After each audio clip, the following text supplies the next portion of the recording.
Halo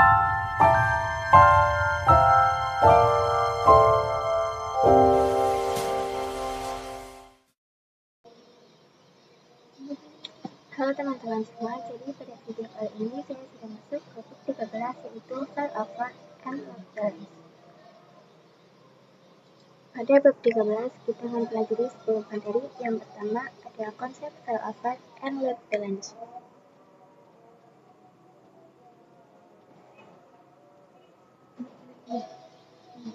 Nah, file over dan load balance adalah metode yang digunakan ketika kita memiliki dua jalur internet atau mudahnya memiliki jalur internet dengan menggunakan dua jalur ISP.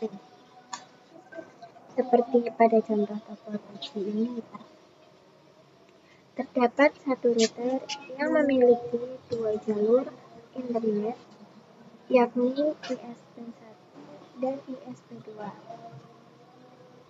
Untuk konsep failover sendiri, jika terdapat dua jalur internet, maka satunya itu aktif dan salah satunya itu tidak aktif atau menjadi backup.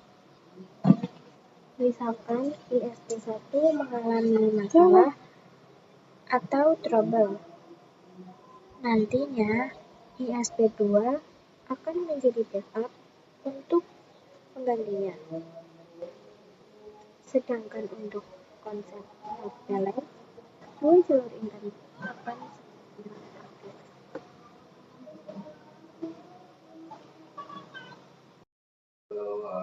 Sebelum itu, pada bagian topologi dapat kalian perhatikan di sini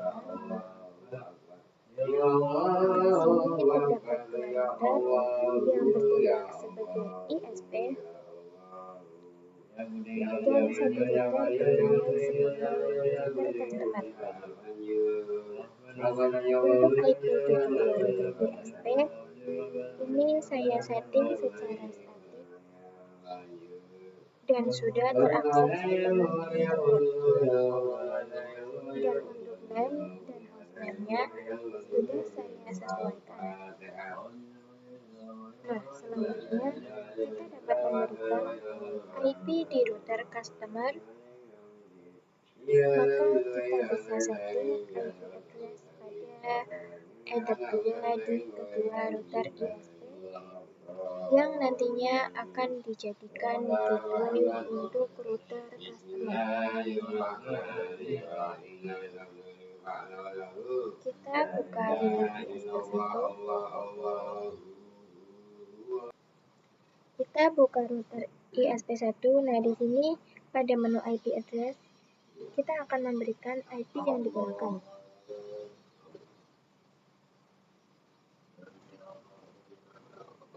Itu 92.168.1.1/24. Nah, untuk header-nya pilih yang mengarah ke router customer, yaitu header 2. Nah, kemudian klik OK. Kemudian pada ISP2 untuk IP-nya kita gunakan 172.16.1.1/24 dan interface-nya header 2. Lalu klik OK.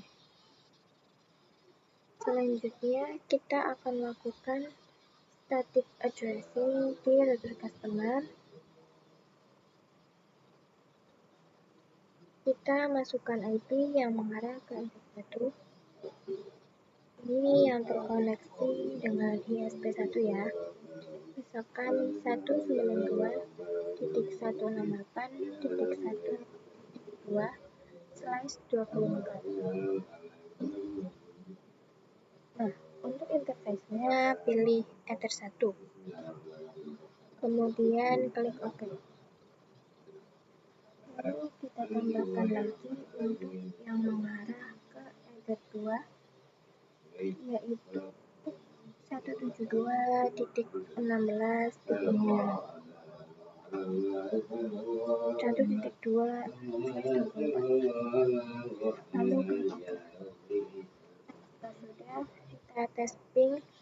gateway-nya pada terminal.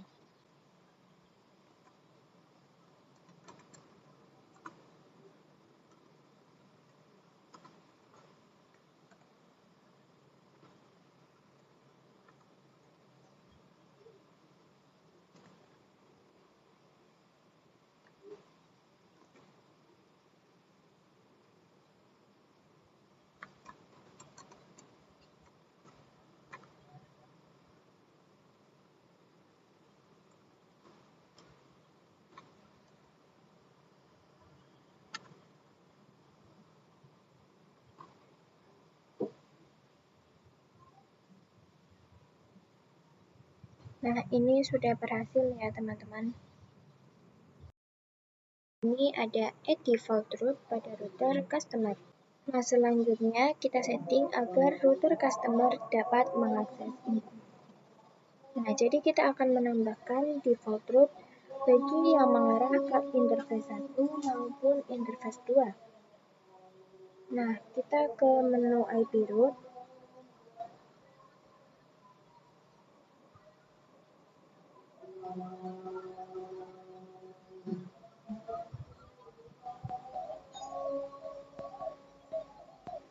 Kemudian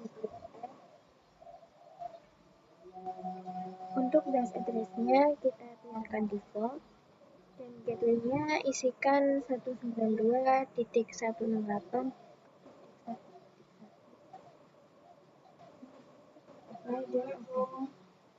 Nanti kita tambahkan lagi untuk yang 172.16.1.1, kemudian klik OK.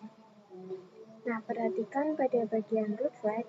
Di sini untuk yang mengarah ke router ISP1, informasinya adalah AS atau aktif statik. Untuk 2, informasinya itu S, yaitu statik yang mana berarti tidak aktif. Nah, jika saya disable, ia mengarah ke ISP1, maka ISP2 akan aktif. Nah, jadi inilah yang dinamakan konsep failover yang sudah saya jelaskan sebelumnya ya. Kemudian kita setting IP DNS-nya. Kita ke menu IP DNS server.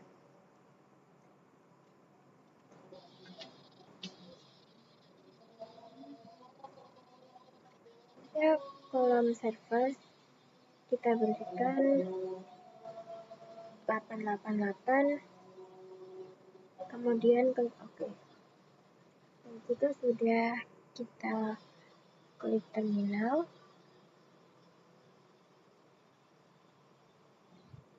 kita ping 888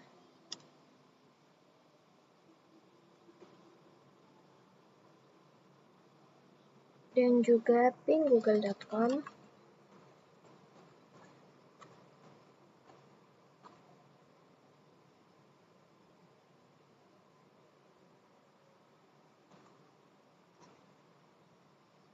Nah, perhatikan di sini sudah berhasil ping ya.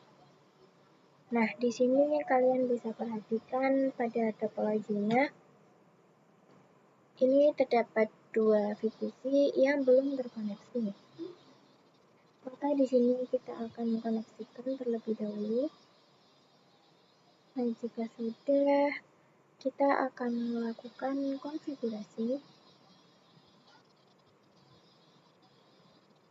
Yang pertama, kita akan melakukan konfigurasi bridge, yaitu menyatukan Ether 3 dan Ether 4. Kita klik ke menu bridge. Nah, di sini untuk namanya kita sesuaikan. Misalkan saya beri nama bridge 4. Lalu pada menu port kita tambahkan interface 3 dan 4.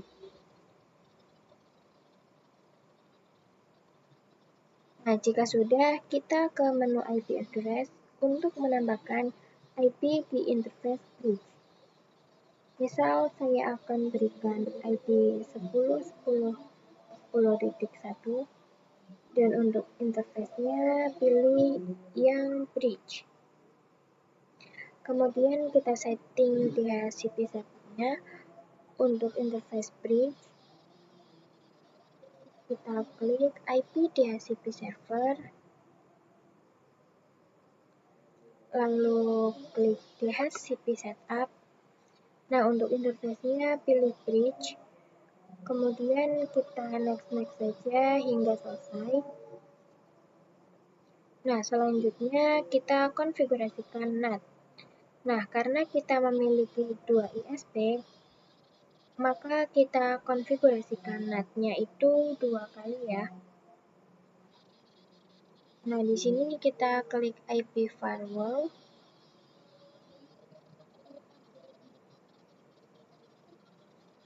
NAT. Nah, di sini untuk port interface-nya pilih F1 dan F-nya itu masquerade. Nah, jika sudah, kita tambahkan untuk address 2-nya.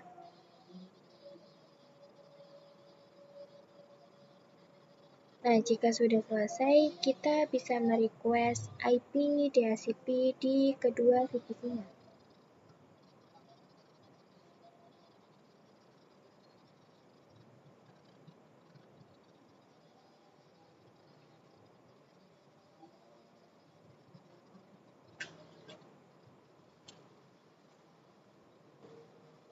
Nah, kita ketikkan IP DHCP.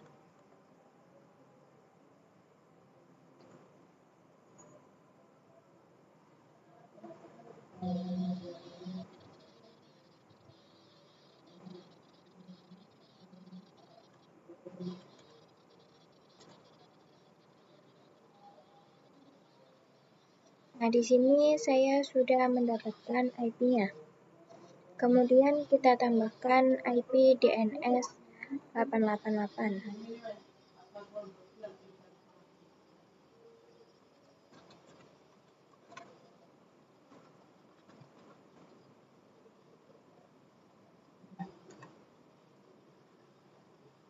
Nah, jika sudah, kita bisa ping depan.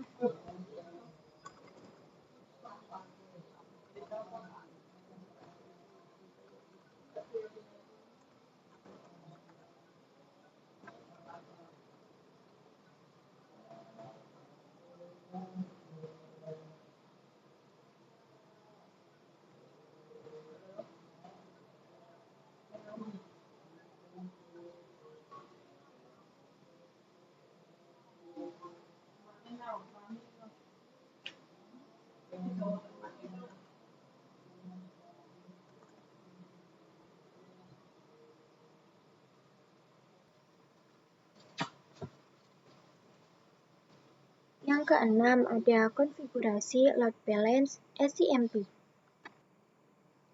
Nah, di sini saya akan langsung konfigurasikan saja karena root balance menggunakan 2 jalur ISP. Maka kita bisa aktifkan kembali IP yang berada di ISP 2-nya. Akan lagi di sini untuk TCP address-nya biarkan by default. Untuk bagian gateway kita isikan IP dari 2 ISP. Nah, di sini untuk menambahkan 2 kolom, kita klik tanda panah bawah, lalu kita isikan IP-nya. Pada kolom pertama kita isikan 192.168.1.1. Pada kolom kedua kita isikan 2.16.1.1. Kemudian klik apply dan oke. Nah, di sini akan muncul informasi AS yang berarti kita bisa akses internet melalui ISP1 maupun ISP2. Lalu kita akan lakukan uji coba load balance SCMP pada kedua PC dengan ping 888.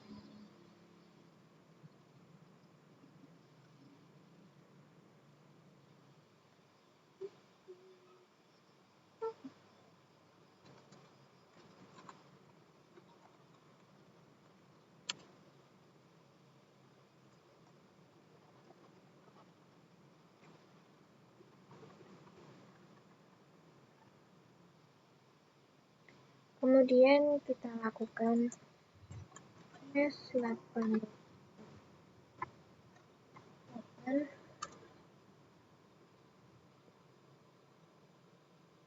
Bisa kita lihat di sini jalur ke intinya pertama ke interface bridge, kemudian ke ISP1. Setelah itu baru terhubung ke internetnya. Kita lanjut ke VPC 2. Kita pin 888.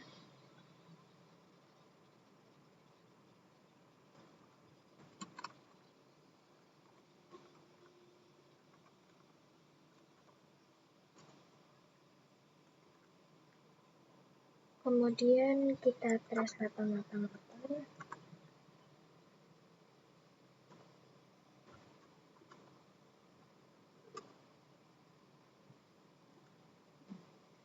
Nah, di sini ia sama, yaitu melewati bridge dan melewati ISP1. Sekarang kita coba untuk pin google.com.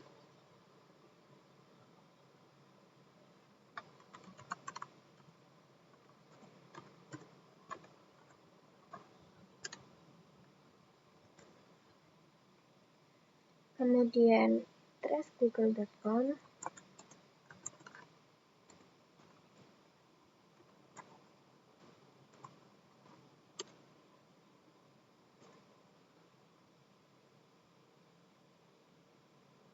Nah, di sini dia juga melewati jalur ISP1.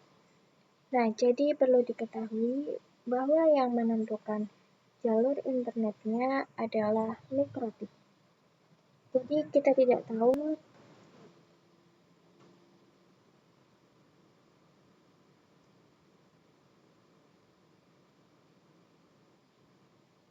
Nah, sebelumnya kita sudah melakukan konfigurasi root balance. Akan tetapi sifatnya ini masih round robin. Nah, kali ini kita akan coba trace root dari sisi router customer. Jadi langsung saja kita coba. Kita klik those. Kemudian pilih trace root. Nah, untuk kolom trace root kita isikan 888. Untuk protokolnya kita isi ICMP. Lalu kita klik start. Nah, di sini untuk nomor 1 dia melewati ESP1. Kemudian kita klik stop. Kemudian jika kita coba trace root ke IP Facebook, untuk mengetahui IP Facebook, kalian bisa cek pada command prompt.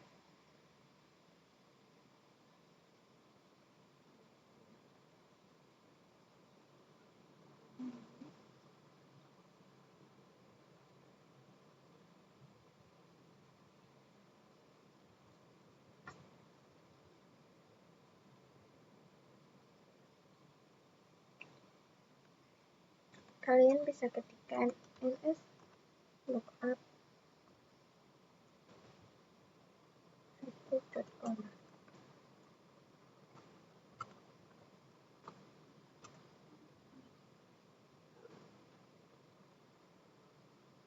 Nah, di sini kita tinggal salin saja IP-nya.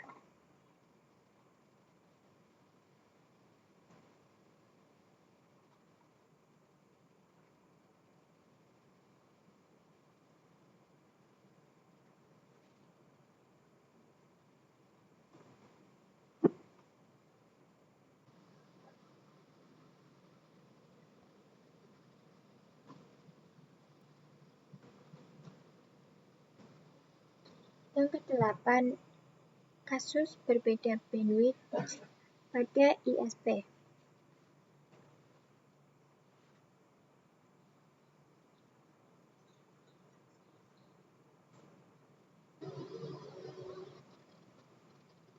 Sama lagi gak? Berapa?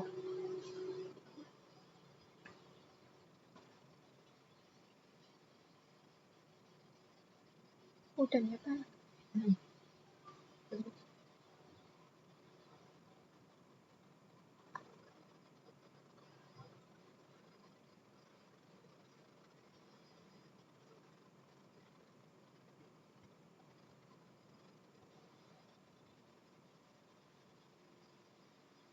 Nah, sekarang kita akan uji coba, yaitu pada setiap ISP, bandwidth-nya berbeda-beda. Misalkan ISP1 bandwidth-nya 2 Mbps, dan yang ISP2 bandwidth-nya 8 Mbps. Maka nantinya perbandingannya bukan lagi 50-50, melainkan 1:4. Langsung saja kita ke router customer. Di sini kita klik menu IP route, kemudian kita double klik pada default route.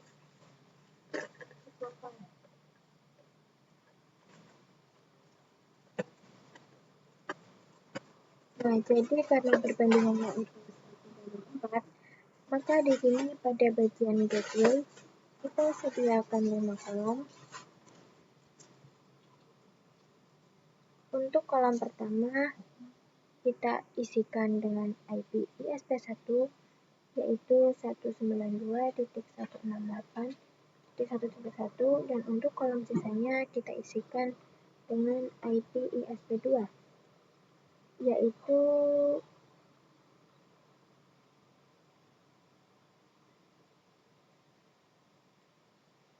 nah, jika sudah, kita klik apply lalu OK. Selanjutnya kita akan lakukan traceroute dari router customer. Kita pergi ke menu tool, lalu pilih traceroute. Kemudian di sini pada kolom traceroute isikan IP Facebook yang tadi.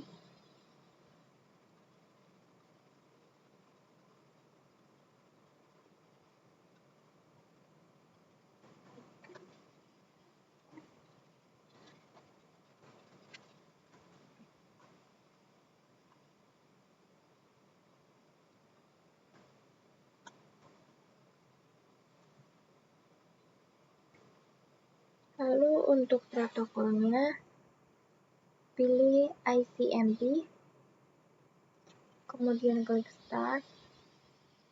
Nah, perhatikan di sini dia menggunakan ISP2.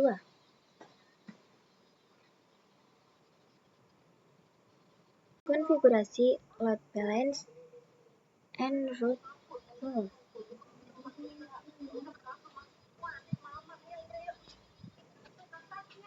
Ya, kenapa?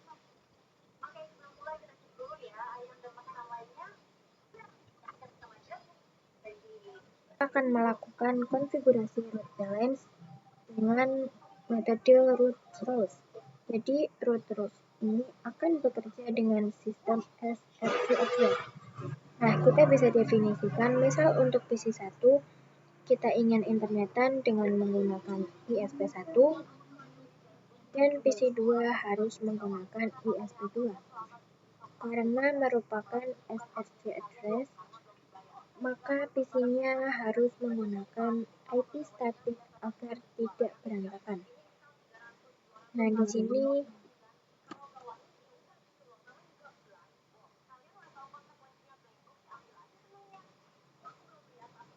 sini saya sudah menyeting kedua VPC-nya secara statik dengan IP 10.10.10.11 untuk VPC1 dan IP 10.10.10.12 di VPC2. Nah, keduanya sudah memiliki IP DNS 888. Oke, langsung saja kita masuk ke router customer.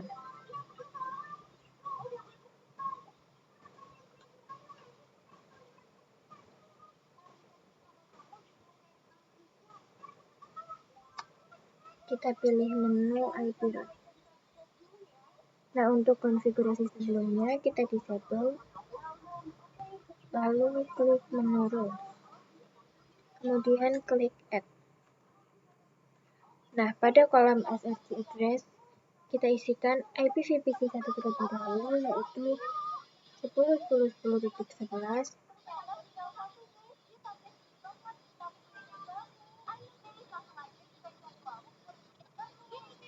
Selanjutnya kita tambahkan untuk VPC 2 IP-nya yaitu 10.10.10.12.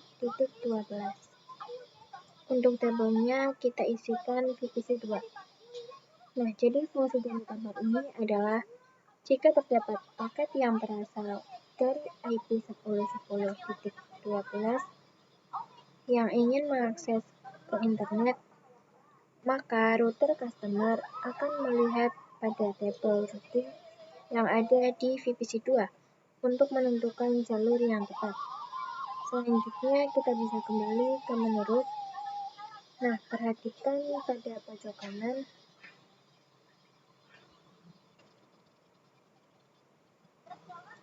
Ini terdapat pilihan all, main, VPC 1, dan VPC 2. Nah, ini adalah kelompok routing tabelnya. Nah, di sini kita pilih all saja. Kemudian klik add pada bagian TS address. Ini biarkan by default. Untuk gateway, definisikan IP yang mengarah ke ISP1, yaitu 192.168.1.1. Dan pada bagian routing mark, pilih VPC 1. Lalu klik apply dan OK. Kemudian kita tambahkan untuk VPC 2 yaitu 172.16.1.1. Nah, di sini untuk routing mask-nya kita pilih VPC 2. Kemudian klik OK. Maka di sini sudah terdapat 2 jalur internet yang mana dua-duanya ini sudah aktif. Selanjutnya kita lakukan restart dari kedua VPC. Pada VPC 1 kita ping 88.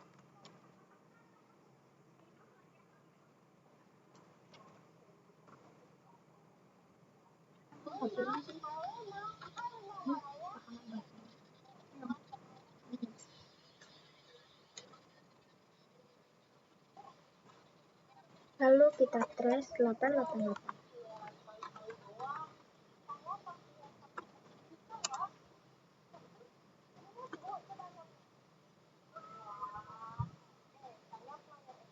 Nah, di sini dia melewati ESP1 untuk mengakses internet. Lalu kita bisa coba pada VPC 2-nya. Kita ping 888. Kemudian trace 888. Nah, di sini dia melewati ISP2 untuk mengakses internet. Konfigurasi load balance firewall manage.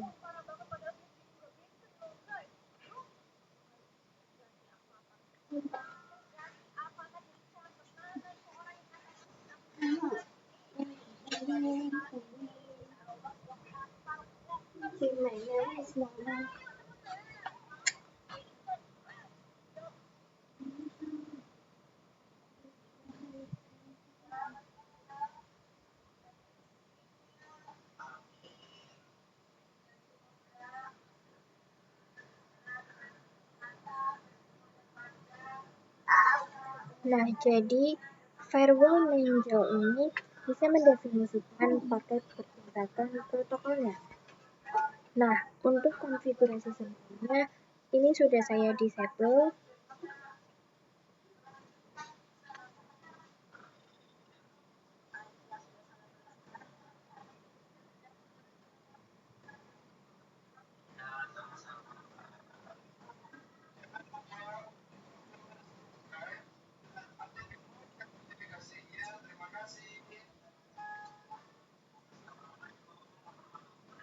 Nah, kemudian kita bisa ke menu IP firewall.